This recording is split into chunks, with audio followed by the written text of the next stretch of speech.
Good morning, television family. To quote Fred Rogers, won't you be my neighbor?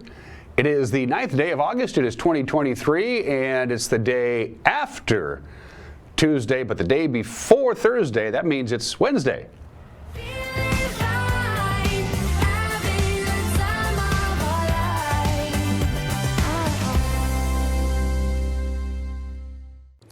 It's fair time. It's Winning Wednesday, and Jim and myself have gotten together, and we're going to give away 40 tickets to the fair? 40 tickets. Let's get 40 people here. Well, how about 4 winners each get 10 tickets? That's a deal. And they can do whatever they want to with them. Yeah. All right, and that's for any day of the fair. It opens Tuesday. Now, Tuesday's free, so don't use them on Tuesday. That's silly. Yeah. But it'll get you in Wednesday, Thursday, Friday, Saturday, or right on into Sunday to the fair. We're going to have 4 winners. 4. That's one more than 3. Each of our 4 winners today is going to get 10 tickets, general admission tickets to the Grant County Fair. Winner at ncwlife.com, winner at ncwlife.com. Send in your email. Employees of Solion Broadcasting and Local Telecommunications are not eligible. Employees of Jim are not eligible as well. And the tickets will be waiting for you when you're ready to use them. So get in your emails. 4 winners each get 10 tickets to get in the door at the Grant County Fair here in Moses Lake, which starts on Tuesday. Winner at ncwlife.com. We had a great time yesterday visiting with Jim McKiernan and his crew up at the Grant County Fair. Great to see him again. Looking forward. Fair time's almost here. Again, it starts on Tuesday, and then we visited with the folks at the Moses Lake Parks and Rec Department, and we went to Ephrata and Quincy. We had a good time yesterday. Long day for Uriah and I, but we're back on this Winning Wednesday. Cold front is passing through our area. This is well advertised. It's not a secret. Going to keep temperatures a little on the cool side. Could even get a little bit of rain, but don't get used to it because this is going to be it. As far as precipitation is concerned, whatever precipitation we get, and it ain't going to be much, is all we're going to get for a long, long time. Going to be cooler than normal today and Thursday. We'll be back to normal on Friday, and then a very substantial high-pressure ridge is going to park itself over the weekend, and the National Weather Service says this baby's going to be hanging around for a long, long time. We're going to have a very hot mid-August. Complete details are coming up. We do have some news for you. As far as baseball last night, Apple Sox are in a 1-0 hole, and they're on their way to Victoria, who simply does not lose at home. They got to have a tall task tonight as they take on the Harbor Cats to try and stay alive. We'll have highlights of last night's game. We, of course, televise. The Mariners make it 6 in a row for the M's. An exciting 2-0 ball game against the Padres. Highlights of that as well when we get to sports. Looking forward to that. Back half of the program, Jefferson Robbins popped down to Link headquarters out in Old Station and talked to the new head guy, of course, our good friend and a man who I thought did a tremendous job. Richard DeRock retired, of course, a few weeks ago. Nick Covey is the new CEO of Link Transit, and he's inheriting some pretty big shoes because Richard had like big feet. But it's a big job. And Jefferson had a chance to visit with Nick Covey. We'll have that for you in the back half of the program on this Winning Wednesday. And here we go. Let's start our tour. We're going to give East Wenatchee some love this morning because we love East Wenatchee. They get most of the attention from our Wenatchee Heights camera. By the way, sunrise this morning was at 5:49. Sunset tonight, 8:23. That's 14 hours and 34 minutes of daylight. Last Wednesday, 1 week ago, we go back and then we go forward. We've lost 19 minutes of daylight since last Wednesday. It's that time of the year. We topped off at 85 yesterday, and that's about where we're going to be today, maybe a little bit cooler. And again, once this cold front passes through today and overnight tonight, a little bit into Thursday, that's it as far as precipitation. We're in for some hot weather. Wait till you get to the forecast. Let's check out Black Mountain and see how Leavenworth is doing. It looks something like that. One thing we did notice when we were running around yesterday afternoon all over the Columbia Basin, there's a lot of construction projects, including that roundabout that they're building in on the far west end of Leavenworth by that new Enchantment Village or whatever the heck it's called, where the roller coaster is. They're putting in a roundabout there, and of course they're working on the Chubstep Canyon, and they were working on the Trinidad Grade, and there's a lot of construction projects going on. So just be prepared. You're going to a lot of stop and go and flagger control traffic, and that includes the Leavenworth area. That Black Mountain camera shaking just a tad. Is the Rude Canyon camera shaking? A little bit. It's a little windy up there. Way up top of Rude Canyon. And the folks up in Rude Canyon are not rude. They're pretty cool. That's up on the plateau. Can't quite see what we're looking at way off in the distance, but there's a lot of bright lights in the studio, and my vision isn't what it used to be. Lake Chelan says hello. Hello, Lake Chelan from Upper Butte. You can see Wapato Point, big swath of Manson hanging around there. I've only been to the lake like 2 or 3 times this year, and I mentioned this a couple of weeks ago. Went swimming up at the lake in late July, and it was unbelievably warm as I could remember. Like the top, basically 2.5 to 3 feet of water right at the surface of Lake Chelan. It was extremely warm, maybe like 79 or 80 degrees. I don't remember being that warm in a long time.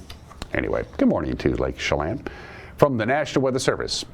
Our weather roller coaster is going to start heading up the hill. Again, a cold front passes through today. Clouds in the morning, some sunshine popping out in the afternoon. Slight chance of some light rain, but again, this is our only chance of any kind of precipitation for a very long time, and if you get any rain at all, it's not going to be particularly noteworthy. 85 with a little bit of wind today, 61 for the overnight low. Still some breeze as the cold front exits the area on Thursday. Northwest wind about 10 to 17 miles an hour tomorrow. We'll get up to about 83 or 84, and then here we go. Friday, we're going to start warming up. By Saturday, we call it hot, and it's very rare for the Climate Prediction Center to send out a special notice for the people in the Pacific Northwest. But they say we will be in for a long stretch of sunny and very hot weather. They are expecting some record-breaking temperatures along the Oregon coast and the Washington coast, Eugene, Portland, Corvallis, and we're going to be a part of that too. Everybody is going to get really hot in the Pacific Northwest for a long period of time, and it starts on Saturday. You were forewarned. 7 minutes after the hour, grab a cup of coffee or whatever it is that you drink for your morning beverage. I hope it's coffee, and come back in 2 minutes. We'll have the news. You're watching Wake Up Wenatchee Valley on the NCW Life channel.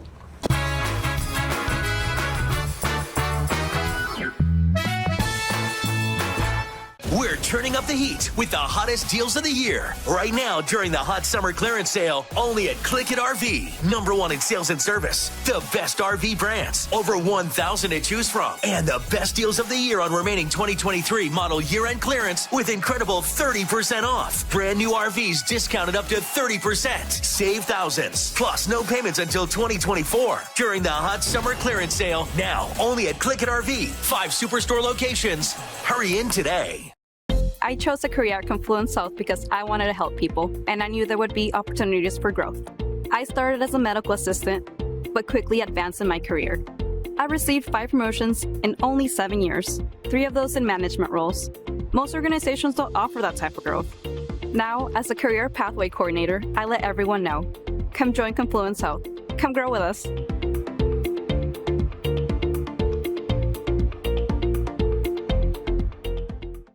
The Surf and Slide Water Park is open from Memorial Day through Labor Day. Surf and Slide is located in the heart of Central Washington in Moses Lake with activities for all ages and abilities. Check out Surf and Slide's Flow Rider Surfing Simulator, Lazy River, 2 200-foot water slides, tube slides, and diving boards. Our children's area includes a Treasure Island water structure, splash pad, and baby octopus slide. For season passes, visit us online or find Surf and Slide on Facebook. Hey, hon, would you run this around to the wash rack? Oh, okay.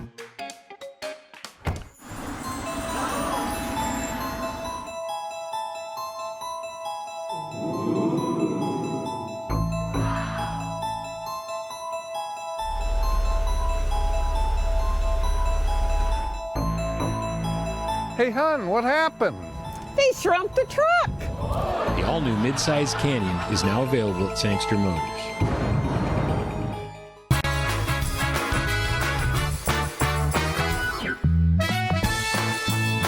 Half clouds, half sun, 68 degrees. Half clouds, half sun today. A little breezy as a cold front comes through. We'll be lower 80s today, mid 80s on Thursday. Get ready for some oppressive heat for an extended period of time starting this weekend. It's 9 minutes after the hour. New cameras keeping an eye on the Lake Wenatchee area. Well, they should help detect wildfires before those wildfires become an issue. This is a pretty cool deal. Lake Wenatchee Fire and Rescue has gone live with 2 wildfire detection cameras. They were installed last week. One's on Nanapoc Ridge near Plain, and one is on Round Mountain, and that's near Merritt. A grant from Alert West is paying for the technology, and it can detect smoke columns and heat signatures associated with new fire outbreaks. And by the way, you can look at them too. The camera feeds are publicly available. You can just log on to alertwashington.live. That's a pretty cool firefighting tool right there. Corrections Deputy Jacob Lewis gave Chelan County Commissioners an update on the health of canine Kate at yesterday's meeting. Of course, Kate's been having some medical complications. At yesterday's meeting, Lewis explained that he's been working with both veterinarians in Wenatchee and Spokane to determine that the cause of fluid buildup in Kate's abdomen. And while they wait for a full diagnosis, a CT scan found issues with her liver. Well, at the meeting, Lewis said that over $12,000 has been raised so far for Kate, who also has a treatable B12 deficiency. And they raised that money in just 4 weeks, which exceeded his goal of $8,000. Kate is one of just 2 narcotics sniffing dogs in the state who works in county jail. She's trained to detect 6 illicit substances, including fentanyl. Lewis explained to the commissioners that what the treatment could mean to keep Kate around. The vet team, both here and in Spokane, their goal is to get Kate back to work. Right now, based off of the information I've given, it's about a 50-50. So our specialist is unsure, because if it is just treat the liver and treating that symptom, it can be treated with medication. However, the specialist did tell me that she's never really worked with detection dogs, and she's unsure if the medication that we use to treat the liver issue would have an effect on her ability to smell. So the only way we're going to know is get her on the treatment, wait a few weeks, do some training with her, see how she responds to the medication, and if she's able to continue to work. And if so, great, then we have her for at least another year or 2. If not, then we're going to have to look at retiring her. 3 North Central Washington pre-construction projects, infrastructure projects, have gotten some money. They got some funding from the Washington State Public Works Board. The city of East Wenatchee, they were awarded about $1 million for combined loans and grants. That's earmarked for the North Kentucky Avenue Corridor Improvement Project. Pateris and TWISP also got combination funding of loans and grants for the water system plans. Pateris was allotted $100,000. TWISP got $150,000. The board awarded a total of $4.37 million to 8 plans around our state. The goal, they would accelerate project readiness so they can get the construction projects up and running. Garlini's has been around the Wenatchee Valley since 1982, 41 years, of course, originally in East Wenatchee. Then they moved to Wenatchee under the ownership of Craig Still, who is passionate about the sense of trust that customers have instilled in his business. And it's because of this trust that when Craig witnessed a Facebook post complaining about their crab and shrimp fettuccine not being as good as it used to be, well, he got together with his management team and said, "We got to fix this." I bought the restaurant from Rick and Diane Garlini back in 1996. So it's kind of funny. I've owned it longer than the Garlinis have. We've been in this valley for a long time, and we plan on continuing to be in this valley for a long time. Customers have chosen us and trusted us. It's important to me. It's important to us that that's part of our culture, and we take that very seriously. We had a complaint on one of our dishes. I saw it first on Facebook. I think we saw it on a Sunday night. We had a manager meeting Monday morning. You know, we just really talked a lot about it and did some soul searching and, you know, sort of looking in the mirror and taking ownership of it. Our business is different. You know, the hospitality industry it's different than any other business that I can think of. You know, we bring raw materials in the back door, we do a manufacturing process, and then we sell it and serve it on site, which makes us different. Post-COVID, we've been sort of living in the, you know, the upside down. We've just seen, you know, some struggles in food chain and things that we're really used to just having as part of, you know, our daily, weekly deliveries. And now we're scrambling. You know, we just had a product that snuck in our back door that wasn't up to our standards. And that was the easiest thing to fix. And then really just to go back to the basics of sauté cooking. And sauté cooking is different. You're working within this hot surface. You've got a group of ingredients, and how and when they hit the pan and how long they're in the pan can really make a big difference on how that dish comes out. So part of that was just going back to the basics and slowing down a little bit and going, let's really, identify where, where we got off course, and then let's get back on track. I love that dish, and I think everybody else will too. And finally, on this Wednesday, we have a department here at Soleon Broadcasting. It's called It's really cool to watch a bunch of sheep cross Blewett Pass department, and by golly, here's a video. It's a cool video of a bunch of sheep yesterday morning crossing Blewett Pass.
That's pretty cool. That's from the Washington State DOT. They do this a couple of times a year.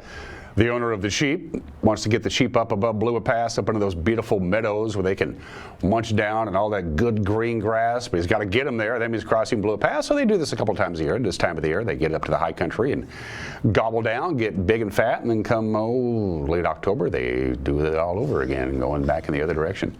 Pretty cool stuff from our friends at the DOT. That's the news at 17 minutes after the hour. Grant and Jefferson and Casey and Jordan and Tucker and Malcolm and Eric and I don't know. I've lost track of half the people who work here.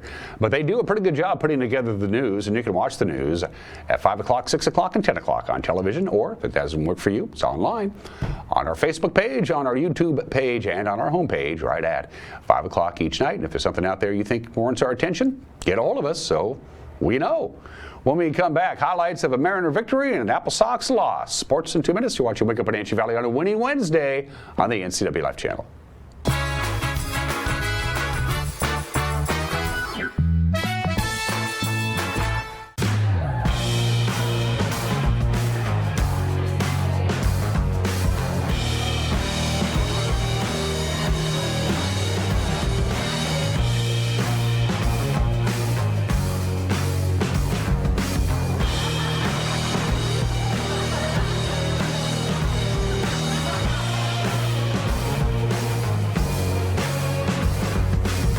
Check out ClubProCashmere.com for upcoming events and tickets.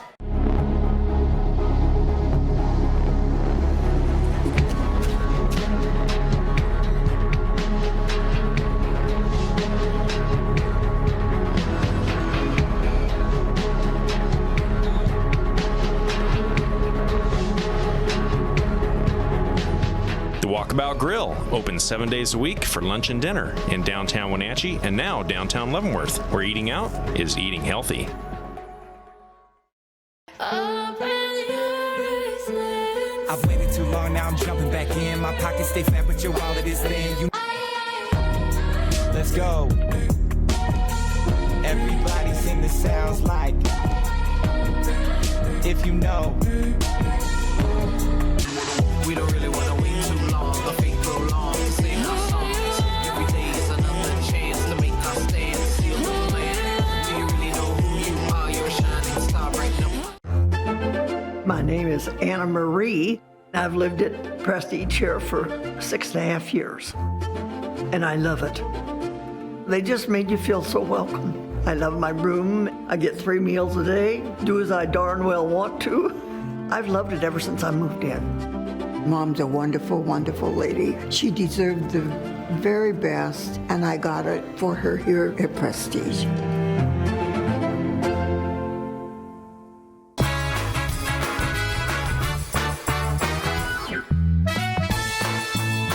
"20 minutes after the hour, Logan Gilbert and a couple of relievers held the Padres to just 3 measly hits and a nice little 2-0 victory over San Diego last night. Gilbert set a career-high 12 strikeouts. Julio Rodriguez incredibly defensively in center field all night long. He had a Gold Glove. The Mariners have won 6 in a row. Puts this in play. Good jump by Julio. Coming on. Nice play. There's folks in the no-fly zone. They love it. They stood as one when their hero came in and made a good play.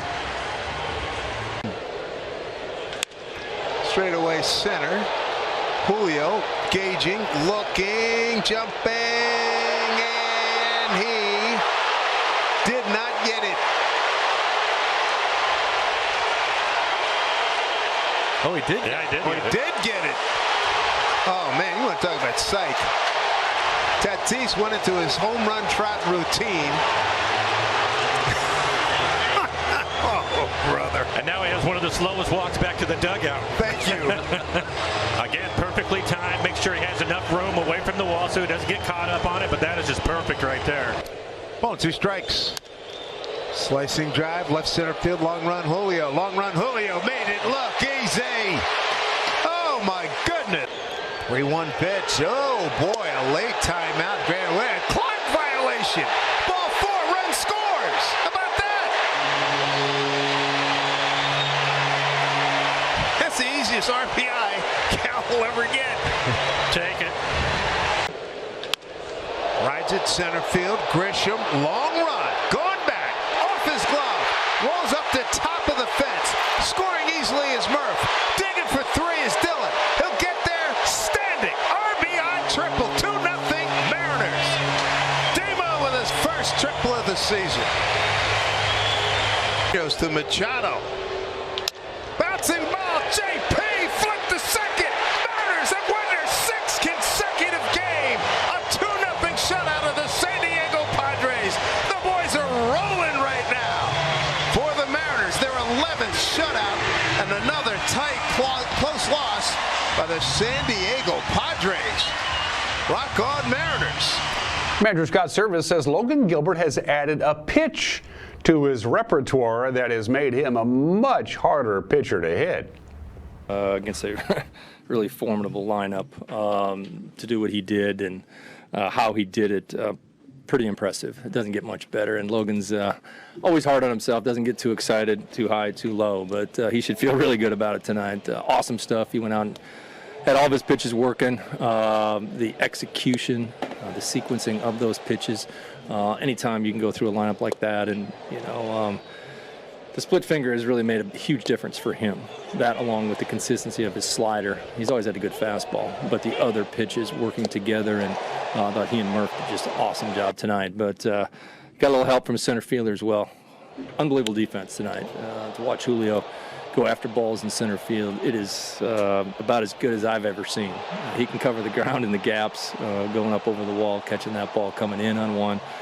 Swung the bat great tonight as well. I thought offensively, we did some good things, created a lot of traffic, kind of needed that one big hit to kind of break it open. We were not able to get it, but sometimes, really good pitching, great defense will cover up a lot of failures on the situational hitting tonight. So.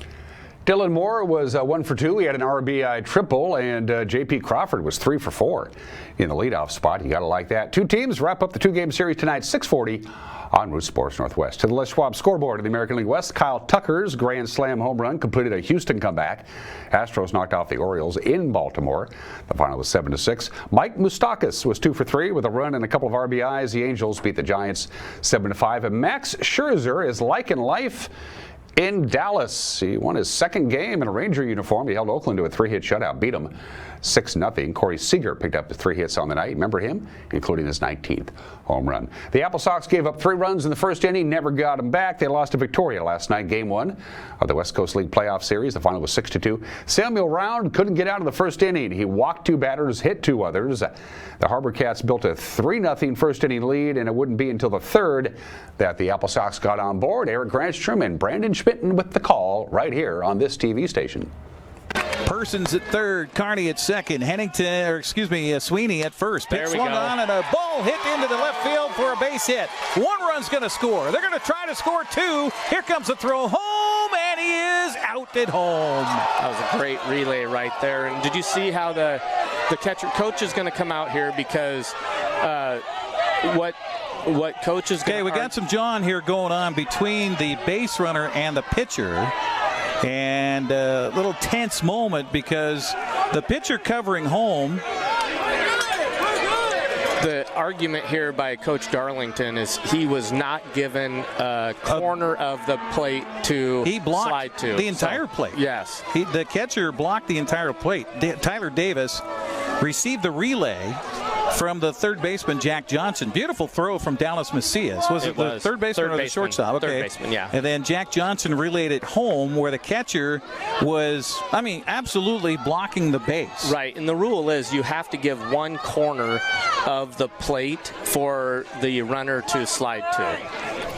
Wenatchee, out of the 5 innings that they've played so far, have had the leadoff man aboard in 3 of those 5 innings, and we'll do it again here as the second baseman will airmail the ball into the dugout. I think that's a base hit with a throwing error. I agree with you on that. 3-2 count to Lopez.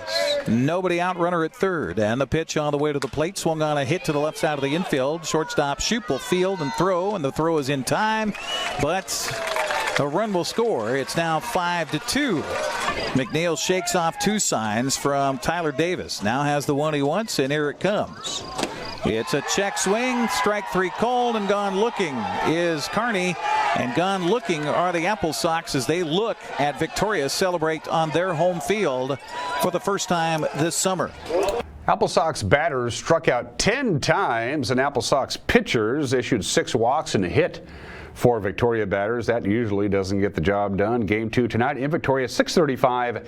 It's win or you're done. Joel Norman will have the call locally on Sunny FM. To the scoreboard we go. In the West Coast League action, Bellingham takes a 1-0 lead in their series with Kelowna in quite a pitcher's duel last night. As you can see there, the final was just 1-0. It took 10 innings for Cowlitz to knock off Corvallis. The final there was 5-4, and the Pickles of Portland win game 1 of their series with Ridgefield. The final there was 10-6. So the playoffs and where we are. First round series now shifts to the home fields of the higher seeds. That means Wenatchee will be at Victoria tonight, trailing 1-0. Bellingham will host Kelowna. They're up 1-0. Cowlitz goes into Corvallis, leading 1-0, and Ridgefield limps back home, trailing the Pickles 1-0. All 4 games get underway tonight at 6:35, and those are just some of the games that people are playing on this 9th day of August 2023 for the Obscura holiday.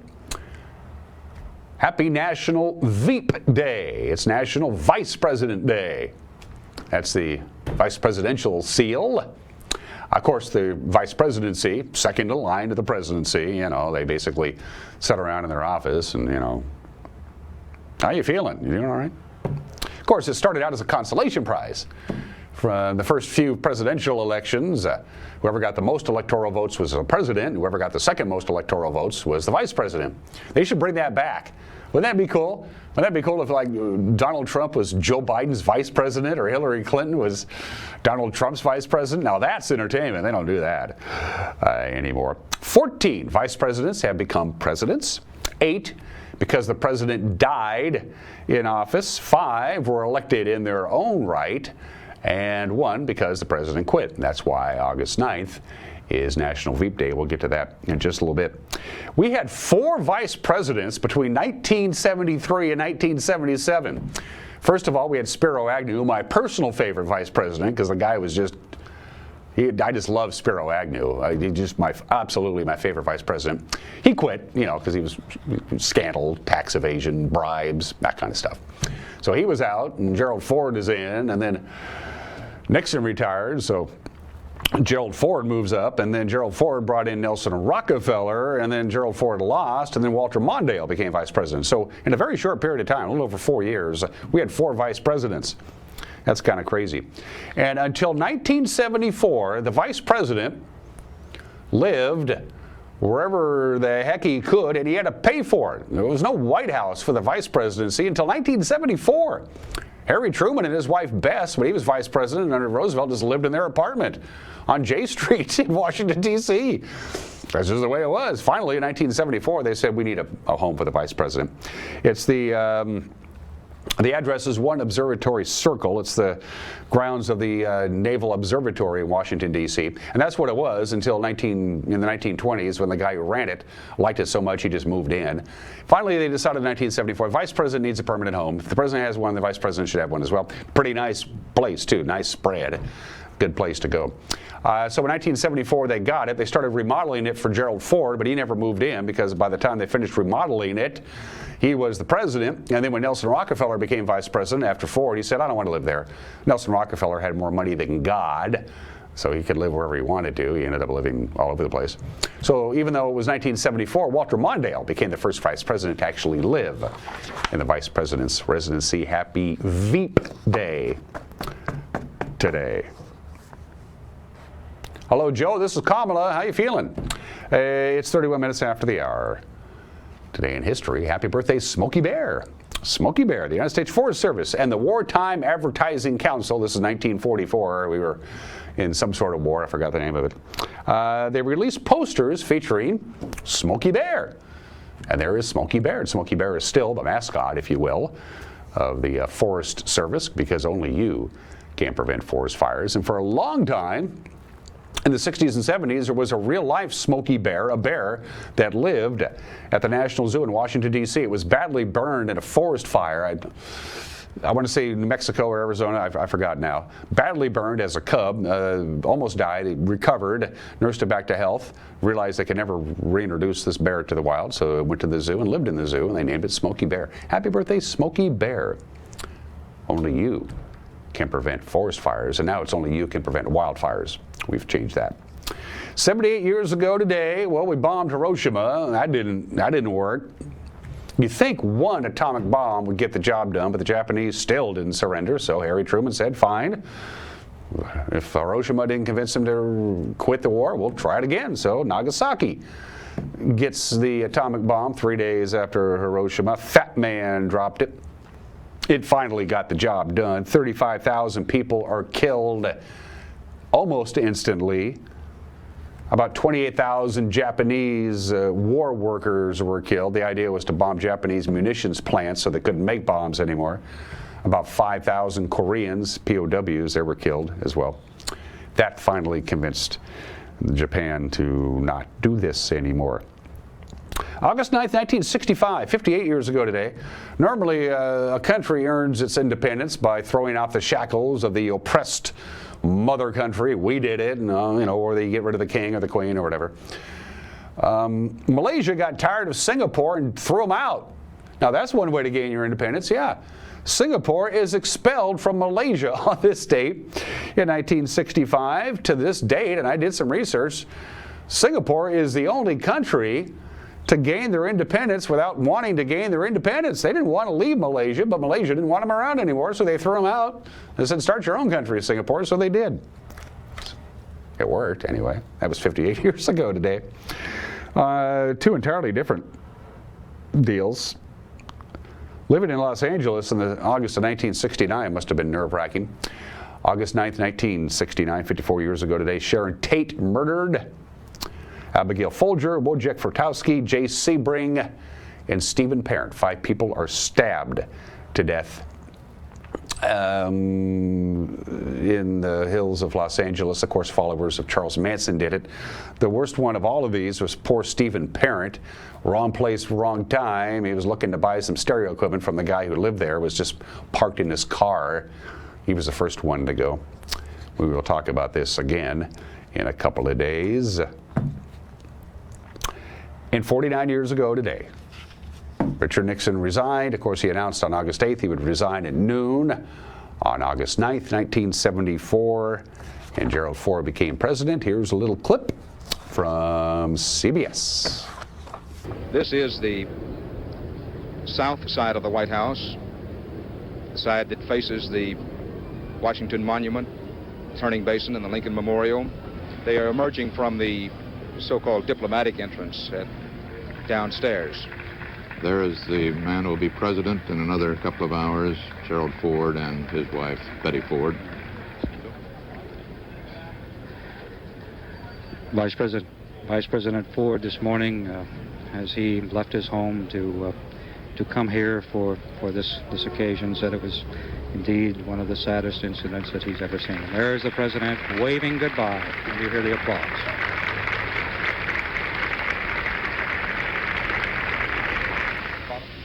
President Nixon peering out from behind the bullet-resistant glass of Vice President and Mrs. Ford, standing just to the left of Mr. and Mrs. Cox, and just in front of that old magnolia tree that was planted by Andrew Jackson.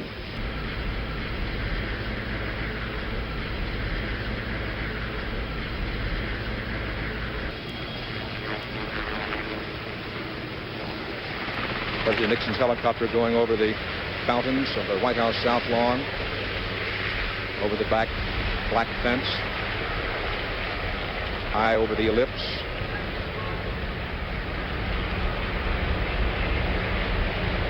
Toward the base of the Washington Monument. And President Dan is getting his last look now as he peers back from that seat in the helicopter. What a scene of the there, White Will. House as President of the United States. This will be the last look. By the time he comes back to this point, if indeed history decrees that he does at any point, he will, of course, no longer be the president.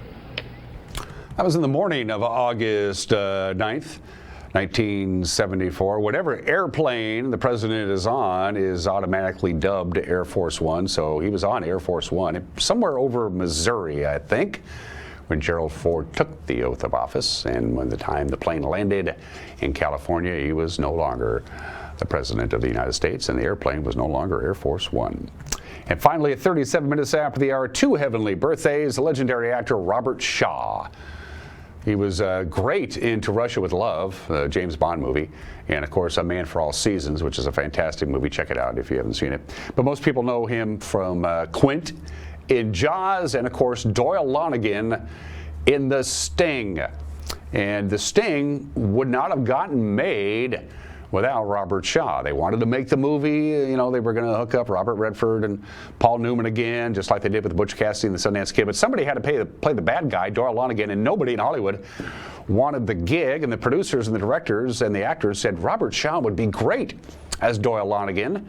He was kind of hedging his bets, and so Paul Newman flew from Los Angeles to London with the script of The Sting and personally convinced Robert Shaw to take the role of Doyle Lonnegan in The Sting, and he did it. If you've ever watched The Sting, and I think most of us have, you'll notice that Doyle Lonnegan limps throughout the course of the movie. That wasn't acting, that actually happened.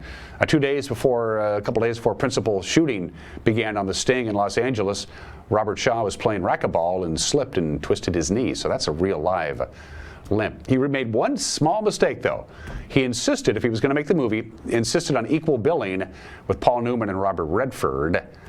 If he had taken second billing, he probably easily would have won the Best Supporting Actor Oscar in The Sting. The great Robert Shaw, born in state 1927 in Whitney, Houston, would have been 60 years old. Would have been 60 years old today.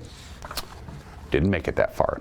It is 39 minutes after the hour. I have an opinion from my Mad Dog McNaughty. Normally I preview it. I didn't have time to do it today. We had a long day yesterday. And then you're going to meet the new guy who's running the link. His name is Nick Covey. He is the new CEO of Link Transit, and he had a chance to visit with our news director, Jefferson Robbins, and you're going to see that interview when we come back. You're watching Wake Up in Wenatchee Valley on the Instant Live channel.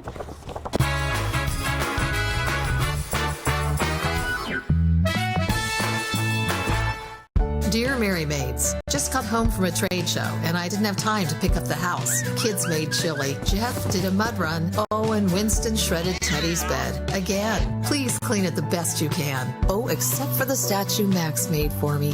Thanks, Abby. Hi, Abby. Clean kitchen, clean bath, clean floor, naughty cat, poor Teddy. The statue is precious. You should keep it forever. See you next time, Mary Maids.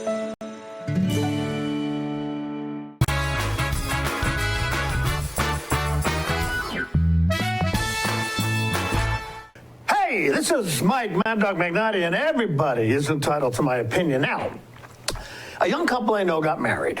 The husband didn't like carrots, and he jokingly told his new bride that he was allergic to carrots. Well, his new wife thought this was ridiculous, and she made her hubby some carrot cake, not telling him what was in it until after he ate it, and he failed to die from anaphylactic shock or any allergic reaction. Well, so then rather smugly she said, "I knew you weren't allergic to carrots." Well, my question is this. Why did this gal need to prove her hubby wrong? What would have been the matter of just accepting that he didn't like carrots and that she didn't need to prove he wasn't allergic to them? You hear what I'm saying? Now, sometimes husbands and wives just need to recognize some statements as humorous or ironic and not feel the need to prove the other wrong. Not that Rosie would ever do anything like that with me. This is Mike, Mad Dog Magnotti, and that's my opinion.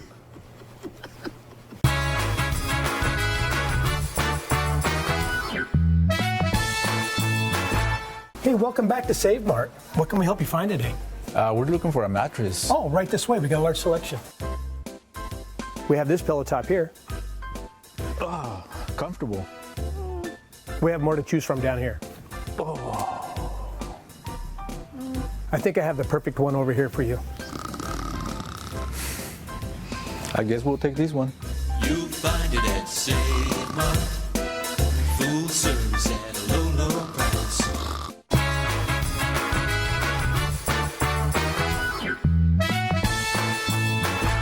Jefferson Robbins here with NCW Life. Richard Durock has retired after about 20 years heading up the leadership position here at Link Transit. We're in their vehicle bay right now. He's replaced by somebody who has 29 years of experience, almost 30 altogether, with Link Transit, Nick Covey. Nick, thanks for being here. You bet. Thanks for having me. You're the new Chief Executive Officer of Link Transit. You were appointed, I believe, just back in June. Yep. Took over effectively this month in August. Yep. Can you tell me a little bit, Nick, about your background, where you came from and how you got into working for Link? Oh, sure. Originally, I was from Canada. I came down when I was a kid in grade school, grew up in the Wenatchee Valley. Worked for my parents in the restaurant business for years after that, and decided I just want to do something different. So I went back to school, got a degree in accounting, moved to Seattle, where my wife and I, we had our 2 kids, James and Katie, and then we moved back to Wenatchee Valley. And the first job I got was here at Link 29 years ago.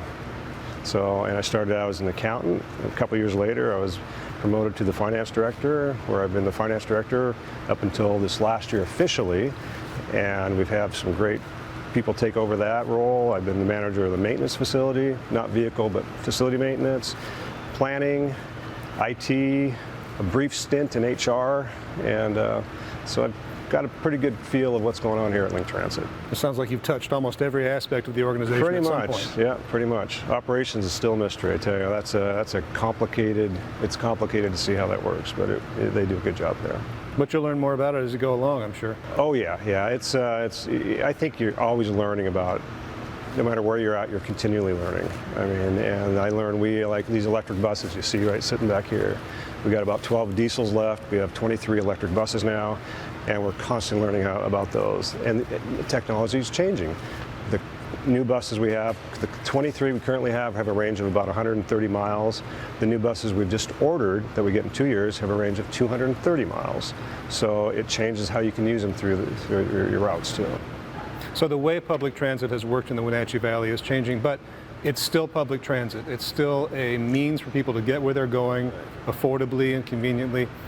What does having a mass transit system mean for a community, Nick? I mean, what does having Link present in the Wenatchee Valley do for the valley as a community? Well, I'll start with the economics. We employ about 170, 180 people. So 75% of our budget, which is about $25 million this past year, is wages and benefits. So all that money is reinvested back into the community.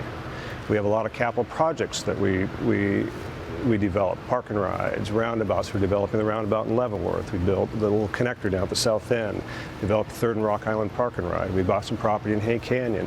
All that money is developed through local contractors. So that money is put back into our communities to help make it a better place and help build transit and take it to the next step and help not only us, but also the communities that we're serving.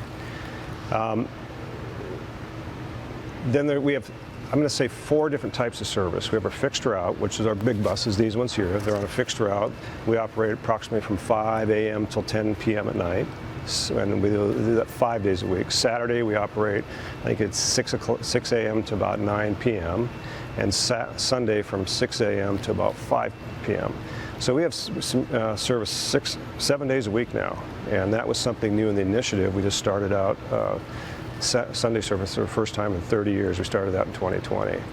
The other type of service we have is our paratransit, which I think a lot of folks are familiar with, and that's door-to-door service picking up people that are ADA qualified or seniors. And that is very well received, and that takes care of people going to the doctors, people who can't get around on their own, to shopping.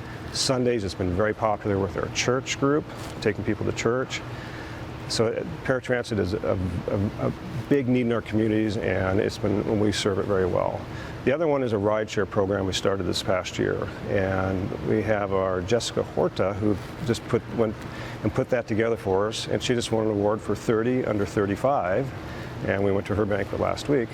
Anyway, so that program is like a rideshare. So we have vans, and if you have 3 people or more, you need to commute, say, to Wells Dam or Cooley City or someplace, and as long as you start in our service area, you have that vehicle to use as a group to take more cars off the road, and that you pay a small price for that, each person in the car. The other one is TripLink. TripLink is a service that we provide for folks that live outside our service area, that they don't have any other way to get around. So say like I needed a ride, and I go, hey Jefferson, Link will reimburse you X amount per mile if you can take me down to the clinic. And so then I get the reimbursement and I reimburse you too. So we're trying to meet all those needs so that everybody has a way to get around and to, for alternative ways of transportation. Our routes from our 22, which serves Leavenworth, and Chelan, our 21 route, those are our business routes in the system. And that's a lot of commuters coming back and forth, going to Leavenworth and Chelan to work, because it's too expensive to live there. And there's a lot of professionals that come and live in those places that come to Wenatchee and work. So we're taking a lot of cars off the road. We have a 35-foot bus that serves, electric bus that serves, there are trippers that go in the morning and the evening that are full, coming back from Leavenworth.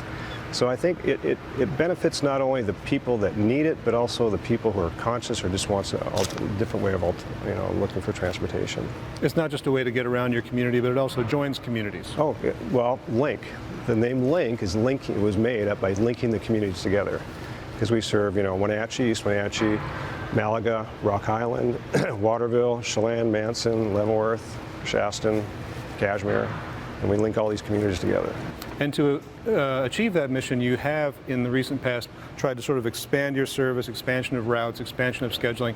You've also then had to pull those plans back a little bit. So where are you now in terms of those expansions, and where do you want to get in terms of expanding your schedules, expanding your reach? So 2019, we went out for additional sales tax. We got 0.2%.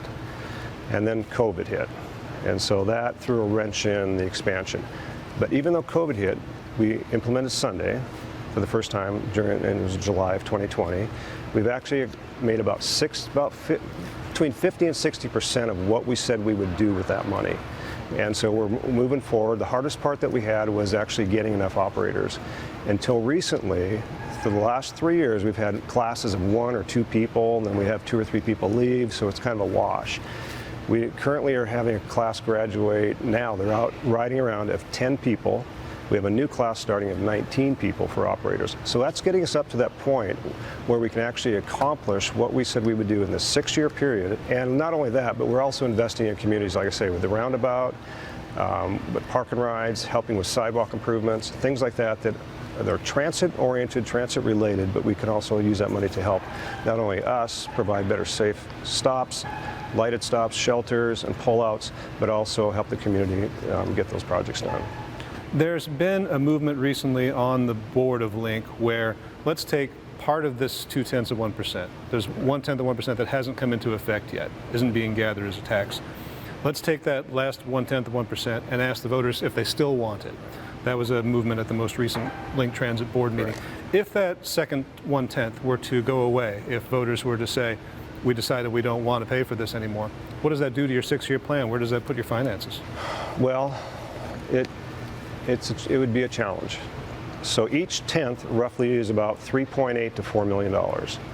Along with that tenth and what the state has done, there's a new grant program that just came out this last year called Transit Support Grant. We get about $1.7 million a year. So you take that 4 million, 1.7, that's $5.7, $5.6 million a year that we would lose. Over 10 years, that's $56 million. It's a lot of money, so there would be impacts to the service. What those are, I can't tell you right now. What we would have to do is give the board options and say, this has cost so much, Sunday service costs so much, this route costs so much, what would you like to cut to bring our budget down? Because we're gearing up for the full expansion. We have 100, like I say, with the 19, if they all stay, we'll have over 100 operators. Our goal is to have 103. Paratransit is growing because it's just the demand is higher, so now we're going to try to get up to about 108 operators this year. We're finally, for the first time, actually getting there. So if that was cut, we would have to cut service some way. And I don't have the exact answer where we would at this point in time. It wouldn't be the first time. We're back in 2000 when I-695 was passed, we lost 45% of our revenue. We cut 45% of our service. And what it does, it takes any kind of frequency, any kind of ease of getting around by public transportation, and just cuts that out. So instead of 15-minute frequency, maybe you go down to half hour and hour frequency. So it makes it really tough. So it makes it hard for people to ride. And the people that really need it are impacted the most. And paratransit, I mean, right now our paratransit on Sunday is just booming, and that potentially might go away. So I mean, there's a lot of unknowns with it. So we're working our best to convince the board to not put it on the ballot. An example of the kind of impact you see is fares. Right now, Link is fare-free. Right. Everyone rides for free. That hasn't always been the case. And again, as you mentioned, when you establish fares, sometimes you wind up affecting those people who use Link because they can't afford a mode of transportation. Right.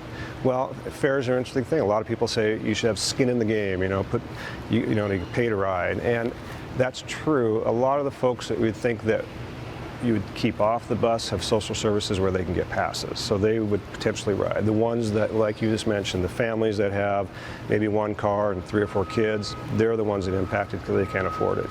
And the other thing with fares is we got maybe 4% of our revenue from fares, and then you take out the cost of counting the fares, running it through the bank. It's expensive. And if we were to implement fares now, we'd have to have some kind of a fare system that you could pay with your phone, or electronic fare system, and they're expensive, and they just don't make cost-effective sense.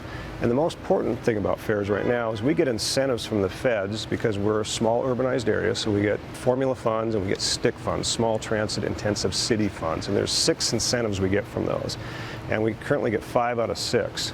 And if we were to implement fares, we'd probably lose some of those, which would cost us more to lose in federal funds than we would ever gain in fares. So we'd actually lose money by collecting fares at this point in time. And Nick, as the new CEO, do you come in with any ambitions, things that you want to see carried forward in a future 6-year planning process, ambitions for the agency? Richard did a great job here. He actually set us up really well. I mean, we're financially set. We have a great plan in place. What we're doing now is taking that plan. We're packaging it, I guess, in a way that's very specific, so we know what we're doing, and we're just going to carry it on. And we have things we want to do. We want to continue to expand the electric fleet. We have our paratransit vehicles now. We want to get to the electrified. We have park and rides that we want to continue to develop. And I think just carry on what we've been doing. Can you think of anything, Nick, that I didn't ask about Link that you think people should know about, or about your new leadership of Link? The only thing I would say is I've been here a long time, and I'm new to this role, so that's a lot of the stuff is the same, a lot of stuff is new, like this interview. We have a great young management team. So we have one manager that's still here. She's been here a little bit longer than I have, and she's going to be retired in probably the next year or 2. And besides her, we have all new managers. And so I think it's an opportunity for Link to look at some, the growth in a different way too.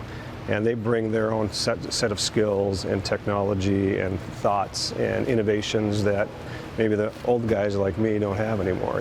They can bring new stuff. So, and that's why there's so many people still working here. We have operators have been here over 30 years too. It's because this is a great place to work. The people are great. We have a great teamwork.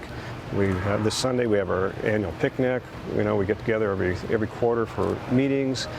We have barbecues, and I'm going to put a plug in. If you're looking for a job, come see us. We have operator jobs open. They pay well. We have a good work-life balance. There are great benefits, retirement, insurance, and so. We'll make sure that number gets up on the screen so people can find you. Yeah, definitely. Nick Covey, new Chief Executive Officer of Link Transit. Thanks for taking so much time today. You bet. Thanks, Jefferson. You're watching the NCW Live channel.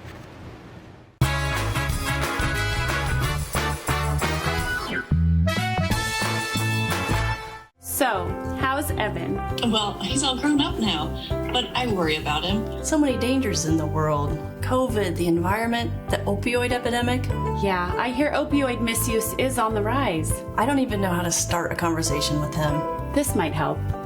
GetTheFactsRx.com. There's a whole section on how to talk about opioids with your family. Offer support, not judgment.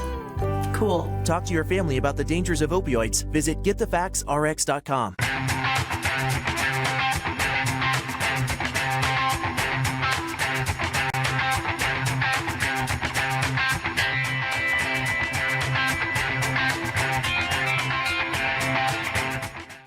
Enjoy the sounds of summer from your very own pool and spa. Blue Lagoon is now scheduling pool installations for this summer. Call today to schedule a free consultation for a custom San Juan fiberglass pool.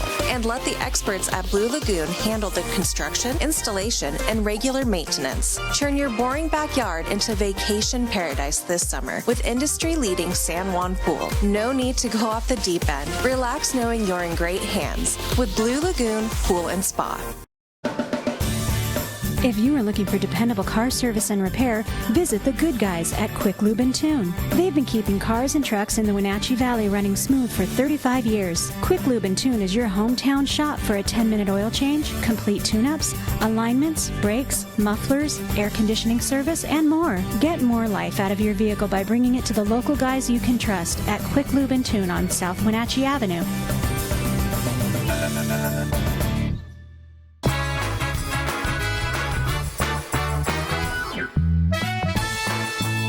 All right, wrapping up a Hump Day edition of Wake Up Wenatchee Valley. I am Dan Kuntz. Don't forget, it is Winning Wednesday, and we're going to have 4 winners today, and each of them are going to get 10 tickets for entry into the Grant County Fair in Moses Lake. Now, the fair starts next Tuesday. You don't have to worry about Tuesday. Tuesday is free for everybody to come, so you could use them Wednesday through Sunday. You could go with yourself and 9 friends for one day, or you can split them up for different days. You can go with 2 of your friends and 7 of your enemies and yourself. I don't care. It doesn't matter. But 4 winners, each of them win 10 tickets to get into the gate at the Grant County Fair in Moses Lake. Again, it opens on Tuesday with a free day, and then Wednesday through Sunday they charge admission. And so if you want to win free tickets to the Grant County Fair in Moses Lake next week, send me an email, winner@ncwlife.com, winner@ncwlife.com. You have to enter via email. There are some rules you need to know. First of all, you can enter as many times as you want on individual email addresses. So it's 1 entry per email address. If you have more than one, you can enter more than once. But you can't enter over and over and over and over and over and over and over and over and over and over and over and over and over again on the same email address. We keep track of these things. Employees of local telecommunications, Solium Broadcasting, and their media families are not eligible. Sorry, Casey. And if you do not enter, you cannot win the contest. Maybe the most important thing of all, you have to enter the contest in order to win the tickets. Get in your emails. Go to the Grant County Fair on us and the good folks at the Grant County Fair. It's going to be a good time next week in Moses Lake, but it's going to be hot. From the National Weather Service, here we go. Next couple of days, no problems. There is a cold front passing through today. A chance of some light rain showers, but it's the only chance of rain we're going to have for a long time. It's going to be hanging around today, this cold front, and most of tomorrow. It's a mixture of clouds and sun today, a little windy. High of about 85, 61 for the overnight low. Cold front begins to exit on Thursday afternoon. Still have some residual breeze associated with that, with a high of 83. Friday, not bad, with a high of 88. And then here we go. We're going to be in for a long stretch of very sunny and very hot weather, record-breaking temperatures across the Pacific Northwest, a distinct possibility starting on Sunday, and it's going to last for a while. That's it for us. We'll see you tomorrow. Bye-bye.